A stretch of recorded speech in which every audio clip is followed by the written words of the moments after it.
এই মুহূর্তে বগুড়া জেলা প্রশাসক ও রিটার্নিং কর্মকর্তার কার্যালয় থেকে সরাসরি যুক্ত হচ্ছেন সহকর্মী আব্দুল আওয়াল। যাচ্ছি তার কাছে।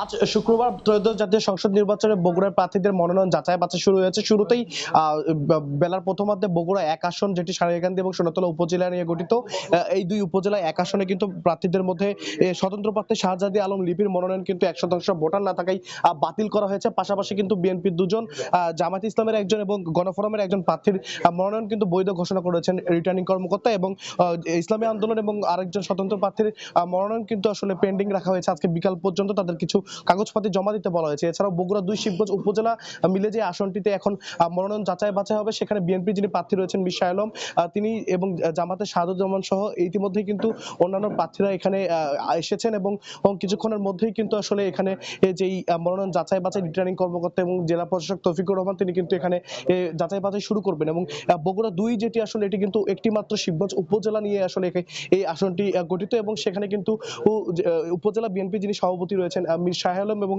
জামায়াতের পক্ষ থেকে সাবেক সংসদ সদস্য ও শাহাদুজ্জামান কিন্তু তিনি আসলে প্রতিদ্বন্দ্বিতা করবেন। এছাড়াও নাগরিক ঐক্যের যিনি সভাপতি রয়েছেন মাহমুদুর রহমান মান্না, তিনিও কিন্তু এই আসন থেকে প্রতিদ্বন্দ্বিতা করবেন। এবং এরপরে কিন্তু আসলে বগুড়া 3 যেটি আদমদীঘি এবং দুপচাঁচিয়া উপজেলা মিলে গঠিত, সেই আসনের প্রার্থীদের কিন্তু মনোনয়ন যাচাই বাছাই করা হবে। এবং এই যে বগুড়া 2 শিবগঞ্জ উপজেলা, সেখানে কিন্তু 7 জন প্রার্থীর আজকে মনোনয়ন যাচাই বাছাই হবে, এবং মনোনয়ন যাচাই বাছাই শেষে কিন্তু আসলে বৈধ প্রার্থীর সংখ্যা নিশ্চিত হওয়া যাবে। এবং বগুড়া 3 আসন, যেটা আদমদীঘি এবং দুপচাঁচিয়া মিলে যেই এটি গঠিত, সেটিতে কিন্তু আসলে 5 জন প্রার্থী রয়েছেন। সেখানে কিন্তু বিএনপির পক্ষ থেকে প্রার্থী আছেন, জামাতের প্রার্থী আছেন, ইসলামী আন্দোলন সহ ও আরো 2 জন প্রার্থী আসলে ওখানে প্রতিদ্বন্দ্বিতা করবেন।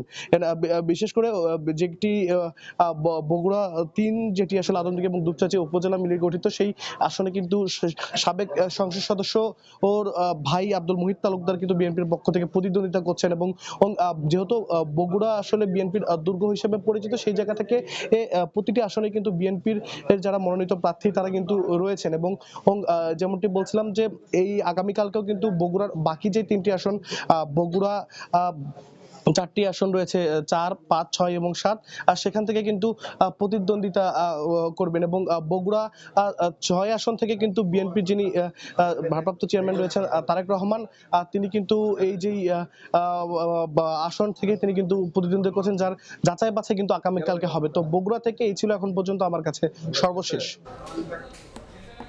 সরাসরি যুক্ত ছিলাম বগুড়ায়।